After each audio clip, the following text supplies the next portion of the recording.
Selanjutnya kita akan menuju ke Palu, Tribuners. Di sana ada Taman Hunian Tetap Dayu yang bisa menjadi destinasi wisata pilihan. Tepatnya di Kelurahan Dayu, Kecamatan Tangga, Kota Palu, Sulawesi Tengah, Tribuners. Dan untuk melihat suasana di tempat wisata ini, kita sudah terhubung dengan rekan Fandi Ahmad dari Tribun Palu. Silahkan rekan Fandi.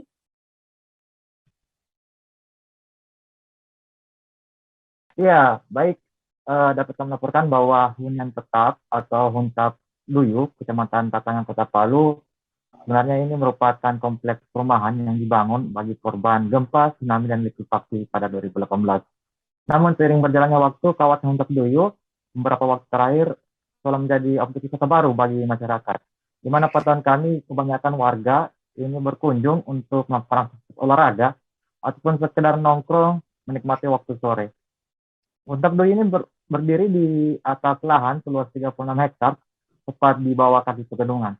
Sehingga dari lokasi ini pengunjung bisa menyaksikan lima bentangan alam ibu kota Sulawesi Tengah, baik itu lautan, sungai, teluk, pegunungan, dan juga lembah.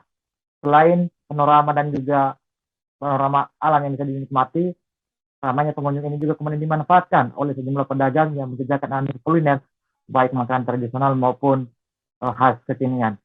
Beberapa waktu terakhir saat ini juga untuk bisa datang ke Huntap Duyuk ini saat ini sudah dikenakan tarif sebesar 2.000 bagi kendaraan bermotor dan juga 5.000 untuk kendaraan roda 4. Suasana Huntap Duyuk saat ini juga semakin ramai dengan kehadiran para badut yang menghibur pengunjung anak-anak, sehingga suasana di Huntap Duyuk ini sudah bisa menjadi destinasi baru bagi masyarakat Kota Palu ataupun warga yang dari luar untuk bisa memilih destinasi pilihan yang ada di ibu kota Sulawesi Tengah. Jangan lupa subscribe, share, komen, dan like ya.